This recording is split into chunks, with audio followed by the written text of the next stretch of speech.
The sun blazed mercilessly over the cracked asphalt of Route 66, casting wavering heat mirages across the endless desert highway.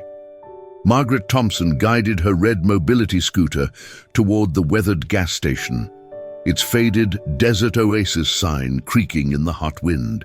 At 75, she had learned to pace herself on long journeys, and this pit stop was necessary before continuing to her granddaughter's wedding in Phoenix. The gas station looked like something from a bygone era, with rusted pumps and a small convenience store that had seen better decades. Margaret parked near the entrance, adjusting her floral sun hat and reaching for her purse. The desert silence was broken by the distant rumble of motorcycle engines, growing louder with each passing second. She paid no attention to the approaching sound, focused instead on the simple task of buying a cold bottle of water and perhaps a snack for the road. Margaret had traveled these highways for years, always finding kindness in unexpected places. Her late husband, Robert, had taught her that most people were good at heart, even if they didn't always show it at first glance. The rumbling grew deafening as 5 massive motorcycles roared into the station lot, their chrome gleaming in the harsh sunlight. The riders were imposing figures in black leather, their bikes customized with skulls and flames. They dismounted with practiced swagger, removing helmets to reveal weathered faces marked by years of hard living. Margaret glanced up briefly, offering a polite nod before continuing toward the store entrance. She had no reason to fear these men, seeing them simply as fellow travelers seeking relief from the desert heat. Jake Razor Morrison, the group's leader, was the first to notice the elderly woman on her mobility scooter. His scarred face broke into a cruel grin as he nudged his companions, pointing in Margaret's direction. The other bikers, Tommy, Snake, Bull, and Viper, turned to look, their expressions shifting from indifference to amusement. "Well, well," Jake drawled, his voice carrying across the lot. "Look what we got here, boys. Granny's out for a Sunday drive." His comment drew snickers from the group, emboldening him to continue.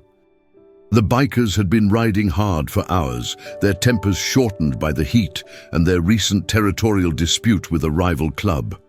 Margaret heard the comment, but chose to ignore it, having learned long ago that responding to such behavior often made things worse.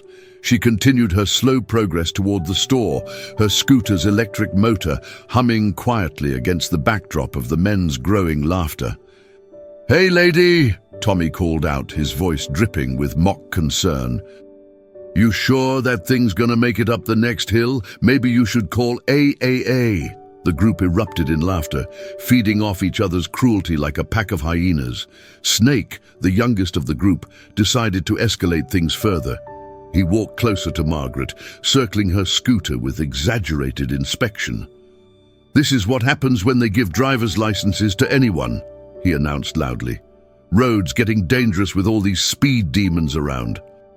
The other bikers howled with laughter, their voices echoing off the gas station's concrete walls. Margaret stopped her scooter and turned to face them, her expression calm, but her eyes holding a depth that none of them bothered to notice. Bull, a massive man with arms covered in prison tattoos, stepped forward with a swagger that suggested violence was never far from his thoughts. "Maybe we should help the old lady out," he suggested with false sincerity. "Wouldn't want her getting lost out here in the big bad desert." His tone made it clear that his idea of help would be anything but helpful. Viper, thin and wiry with cold eyes, added his own contribution to the harassment. "Yeah, we could give her a real ride, show her what actual horsepower feels like." He revved his motorcycle engine for emphasis, the sound thundering across the parking lot and making Margaret's scooter seem even more fragile by comparison. Margaret remained seated on her scooter, her hands folded calmly in her lap. She had faced worse than these men in her lifetime, though they couldn't possibly know that. Her late husband had been a Marine, and she had learned from him that true strength often came in quiet packages. "Gentlemen," she said softly, her voice carrying despite its gentle tone, "I'm just trying to get some water and continue my journey. I mean no trouble to anyone." Her polite response only seemed to encourage the bikers, who interpreted her calm demeanor as weakness rather than wisdom. Jake stepped closer, looming over her seated figure. "Trouble. Lady, you're blocking our view of the road with that contraption. Maybe you should stick to the nursing home parking lot where you belong." His words were met with more laughter from his companions, each comment becoming bolder and more cruel. The gas station attendant, a nervous young man barely out of his teens, watched from behind the safety of his bulletproof glass but made no move to intervene. Margaret noticed his frightened expression and gave him a reassuring nod, silently communicating that she could handle the situation herself. Margaret reached into her purse with deliberate calm, her movements unhurried despite the escalating tension around her. The bikers watched with growing amusement, expecting her to pull out pepper spray or perhaps fumble for her car keys in panic. Instead, she withdrew a simple smartphone, its case decorated with photos of her grandchildren. "What's she gonna do, call the cops?" Snake laughed, slapping his knee. "By the time they get out here, we'll be 3 states away." The others joined in his laughter, completely unaware that Margaret's phone call would be far more immediate and effective than any law enforcement response. Margaret scrolled through her contacts with practiced ease, her finger hovering over a number she rarely called, but always kept close. The name on the screen read simply, Danny. But the bikers couldn't see the contact details that would have changed everything about their current situation.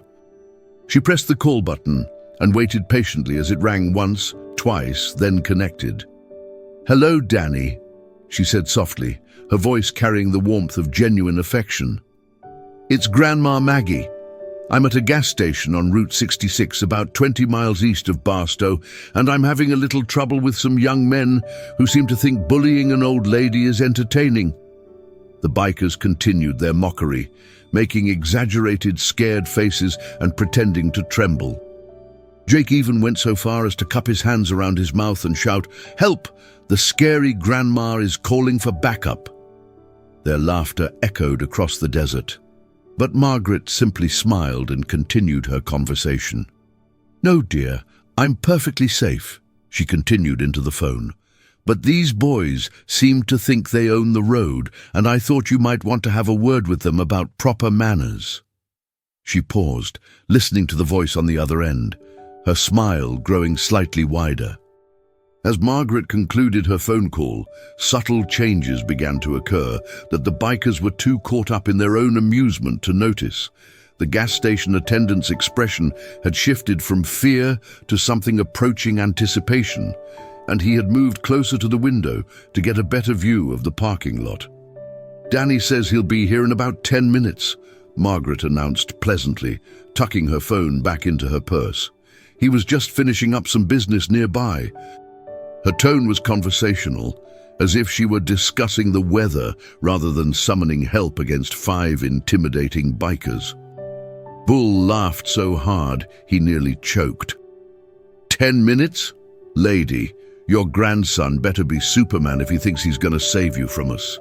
He flexed his massive arms, showing off tattoos that told stories of violence and prison time.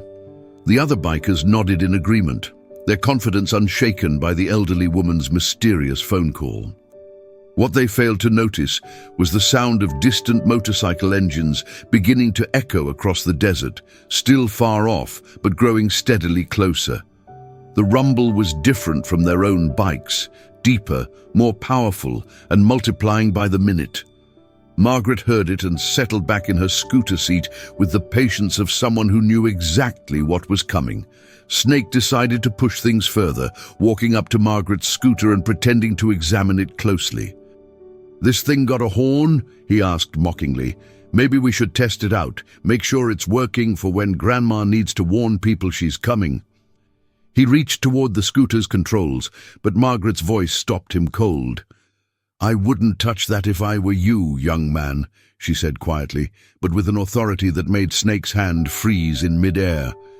There was something in her tone that spoke of consequences far beyond anything these 5 men could imagine. The distant rumble of motorcycle engines had grown from a whisper to a roar, and even the most oblivious of the bikers began to take notice. Jake held up his hand for silence, his head cocked toward the highway as the sound approached with military precision. What they heard wasn't the chaotic noise of a random group of riders. It was the synchronized thunder of a disciplined formation. 23 motorcycles crested the hill in perfect formation, their riders wearing the distinctive leather cuts of the Desert Wolves MC. At their head rode Danny "Iron Wolf" Thompson, Margaret's grandson, his massive frame commanding respect from every biker within a 100-mile radius. The Desert Wolves weren't just any motorcycle club, they were legends in the outlaw community, known for their strict code of honor and their fierce protection of family. The formation pulled into the gas station with choreographed precision, engines falling silent in unison as the riders dismounted. Danny removed his helmet, revealing a face that shared Margaret's gentle eyes, but carried the hard-earned authority of someone who had never backed down from a fight. His leather vest displayed patches that told the story of a man who had earned his respect through blood, sweat, and unwavering loyalty. Jake and his crew suddenly found themselves outnumbered nearly 5-1, their earlier bravado evaporating like water in the desert heat. They recognized the Desert Wolves' colors immediately. Every biker in the Southwest knew better than to cross paths with Iron Wolf's crew. The realization of who they had been harassing began to dawn on them with the force of a sledgehammer. Margaret smiled warmly as Danny approached, his boots crunching on the gravel with measured steps. "Hello, sweetheart," she said, her voice filled with genuine affection. "I hope I didn't interrupt anything important." Danny leaned down to kiss his grandmother's cheek, his massive frame somehow gentle in her presence. "Nothing more important than family, Grandma," Danny replied, his voice carrying across the suddenly silent parking lot. The color drained from Jake's face as the full weight of the situation crashed down on him. Iron Wolf Thompson was a legend in the biker community, a man who had built the Desert Wolves from nothing into one of the most respected clubs in the country.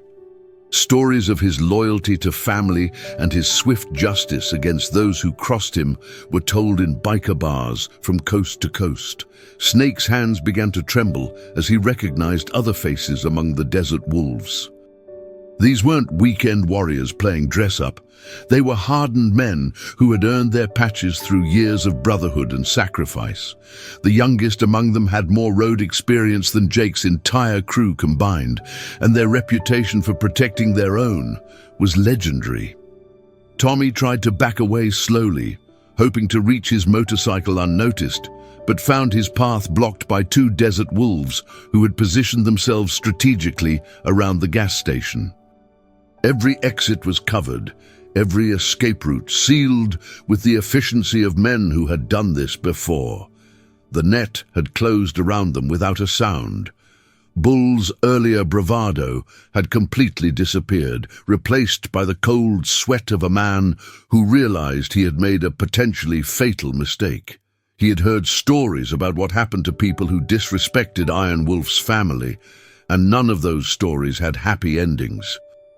His prison tattoos, once a source of intimidation, now seemed like children's drawings compared to the authentic menace surrounding him. Viper's mouth had gone dry as he watched Danny's crew take their positions. These men moved with the precision of a military unit, their every action coordinated and purposeful. The Desert Wolves had a reputation for being reasonable, but absolutely ruthless when crossed, and Viper was beginning to understand that they had crossed a line from which there might be no return. Margaret remained seated calmly on her scooter, watching the transformation of her tormentors with the satisfaction of someone who had played a perfect hand of cards. Danny stood to his full height, his 6'4" frame casting a long shadow across the parking lot as he surveyed the 5 men who had been harassing his grandmother. His expression was calm, but every biker present could read the dangerous undercurrent flowing beneath his controlled exterior. When Iron Wolf was this quiet, smart man started praying. "Gentlemen," Danny said, his voice carrying the authority of someone accustomed to being obeyed without question. "I understand you've been having some fun with my grandmother." His tone was conversational, almost friendly, which somehow made his words infinitely more threatening than if he had been shouting. Jake tried to find his voice, his mouth opening and closing like a fish out of water. The swagger that had carried him through countless bar fights and territorial disputes had abandoned him completely. He was facing a man whose reputation had been built on the broken bones of people who had made far smaller mistakes than mocking his family. We didn't know," Jake finally managed to stammer, his voice barely above a whisper. We didn't mean any disrespect." His words sounded pathetic even to his own ears, and he could see from Danny's expression that they carried no weight whatsoever. Snake had begun to hyperventilate, his chest rising and falling rapidly as panic set in. He had always been the loudest and most aggressive of the group, but now he couldn't even meet Danny's gaze. The stories he had heard about Iron Wolf's methods of dealing with disrespect were flooding back to him, each one more terrifying than the last. Danny took a step closer to the group, his boots crunching on the gravel with deliberate slowness. "Didn't know what exactly?" he asked, his voice still maintaining that dangerous calm. "Didn't know that you shouldn't harass elderly women? Didn't know that actions have consequences? Or didn't know that this particular elderly woman happens to be the most important person in my world?" Margaret watched the scene unfold with the quiet satisfaction of someone who had lived long enough to see justice served in its proper time. She had raised Danny from a troubled teenager into the respected leader he had become, teaching him that true strength came from protecting those who couldn't protect themselves, not from bullying the vulnerable. "Danny, dear," Margaret said gently, her voice cutting through the tension like a knife through butter. "These young men seem to have forgotten their manners. Perhaps you could remind them how civilized people behave." Her tone was grandmotherly and sweet, but every biker present understood the steel beneath her words. Bull had begun to shake visibly, his massive frame trembling like a leaf in a hurricane. He had spent years in prison, had faced down some of the most dangerous men in the system, but nothing had prepared him for this moment. The desert wolves didn't just hurt people, they erased them from existence when they crossed certain lines. Danny nodded respectfully to his grandmother before turning his attention back to the 5 terrified men. "My grandmother is 75 years old," he said, his voice gaining an edge that made the desert heat seem cold by comparison. "She's driven across this country more times than you've probably left your home state. She's buried a husband who died serving this country, raised children who became productive citizens, and earned the right to travel these roads without being harassed by punks who think leather jackets make them tough." Tommy had begun to cry, tears streaming down his face as the full weight of their situation became clear. They weren't just facing one angry biker, they were facing the wrath of an entire brotherhood that valued family above everything else. The Desert Wolves' code was simple: protect the innocent, respect the elderly, and show no mercy to those who violated these sacred principles. Viper tried to speak, to offer some kind of apology or explanation, but found that his voice had completely failed him. The words stuck in his throat like broken glass, and all he could do was stand there and wait for whatever judgment was about to fall upon them. Danny walked slowly around the 5 trembling men, his presence dominating the space like a storm cloud gathering strength. Each step was measured and deliberate, designed to let them feel the full weight of their predicament. The other desert wolves remained motionless, their discipline absolute as they waited for their leader's command. "Here's what's going to happen," Danny said, stopping directly in front of Jake, who had somehow become the unofficial spokesman for the group through his earlier leadership in the harassment. "You have two choices, and you need to make this decision right now, because my patience has limits that you've already tested." Margaret adjusted her sun hat and reached into her purse for a bottle of water, sipping it calmly as if she were watching a mildly interesting television program, rather than witnessing 5 grown men face the consequences of their actions. Her composure was absolute, born from decades of experience and the confidence that came from knowing she was protected by people who would move mountains for her. "Choice 1, Danny continued, his voice carrying across the silent parking lot. "You apologize to my grandmother with the respect and sincerity she deserves, and then you get on your bikes and ride away. You never bother another elderly person again, and you spread the word that the desert wolves protect those who can't protect themselves." Snake's legs had begun to give out, and he had to lean against one of the gas pumps to keep from collapsing entirely. The relief he felt at hearing there was a way out was overwhelming, but he also knew that Danny hadn't finished explaining their options. "Choice 2, Danny said, his voice dropping to a whisper that somehow carried more menace than any shout could have managed. "We settle this the old-fashioned way, and you learn firsthand why people cross the street when they see desert wolves' colors coming their way." The implications of choice 2 hung in the air like smoke from a funeral pyre, and every man present understood that it would be a lesson they might not survive to remember. Jake's legs felt like rubber as he approached Margaret's scooter, his earlier arrogance replaced by genuine terror and dawning shame. The weight of Danny's gaze pressed down on him like a physical force, but it was Margaret's calm, expectant expression that truly broke through his defenses. She wasn't gloating or showing any sign of vindictive pleasure. She was simply waiting for him to do the right thing. "Mom," Jake began, his voice cracking like a teenager's. I'm sorry. We were way out of line."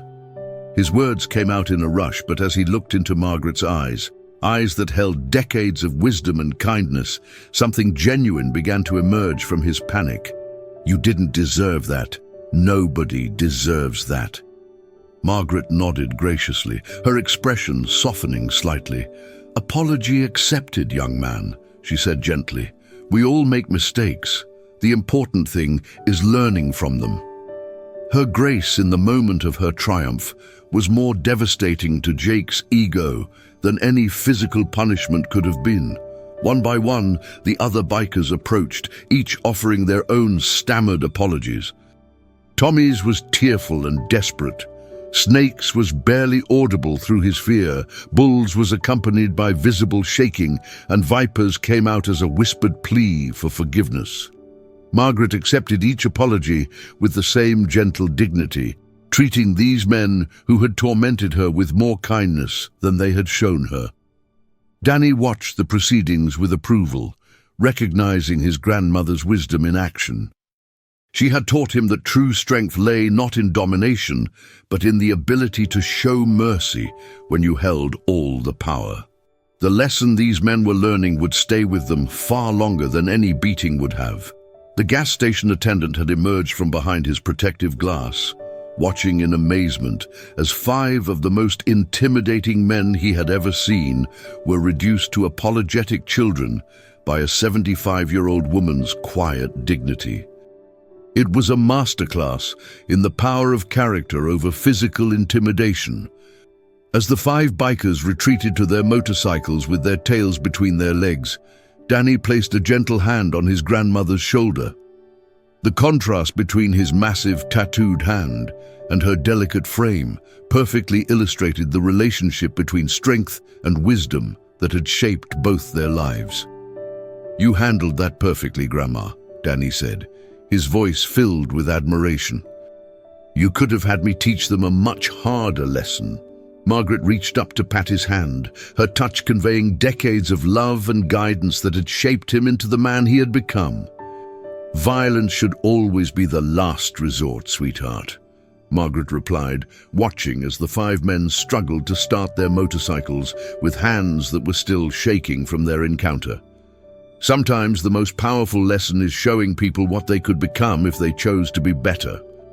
The desert wolves began mounting their bikes in the same precise formation they had arrived in, their discipline and loyalty a stark contrast to the chaotic retreat of Jake's crew. These were men who understood the difference between strength and bullying, between respect and fear, between brotherhood and mere association. Jake's group finally managed to get their engines started, the sound of their departure lacking any of the swagger and bravado that had marked their arrival. They pulled out of the gas station like beaten dogs, their earlier confidence replaced by the sobering knowledge that they had narrowly escaped consequences that could have changed their lives forever. Margaret watched them disappear into the desert heat, her expression thoughtful rather than triumphant. She had seen enough of life to know that some people needed to hit bottom before they could begin to climb back up, and she hoped that this encounter might serve as that bottom for these 5 young men. Danny helped his grandmother check her scooter's battery level and ensure she had everything she needed for the remainder of her journey to Phoenix. The desert wolves formed a protective circle around them, their presence transforming the humble gas station into a fortress of family loyalty and mutual respect. "You sure you don't want an escort to the wedding?" Danny asked, though he already knew what her answer would be. Margaret had always been fiercely independent, viewing her solo travels as a form of meditation and personal freedom that she wouldn't trade for all the security in the world. "I'll be fine, dear," Margaret assured him, starting her scooter's motor with practiced ease. "Besides, your cousin Sarah would never forgive me if I showed up to her wedding with a motorcycle escort. She's trying to convince her future in-laws that our family is respectable." Her eyes twinkled with mischief as she spoke, and Danny couldn't help but laugh. The desert wolves mounted their bikes and prepared to depart, their formation as precise as their arrival had been. Danny leaned down to kiss his grandmother's cheek one final time, whispering something in her ear that made her smile and nod approvingly. As the 2 groups prepared to go their separate ways, the gas station attendant approached Margaret with a bottle of cold water and a package of her favorite cookies, refusing to accept payment. "On the house, ma'am," he said with genuine respect. "After what I just witnessed, it's the least I can do." Margaret accepted the gifts graciously and guided her red scooter back onto Route 66, the desert highway stretching endlessly before her. In her rearview mirror, she could see Danny and his crew heading in the opposite direction, their formation gradually disappearing into the heat shimmer. She smiled to herself, knowing that somewhere ahead of her, 5 young men were having a very serious conversation about the difference between being tough and being strong, and perhaps, just perhaps, beginning to understand that true power came from protecting others, not from preying upon them. The desert wind carried the sound of her scooter's quiet motor into the vastness, where it mixed with the eternal song of the highway and the timeless lesson that respect must be earned, never demanded.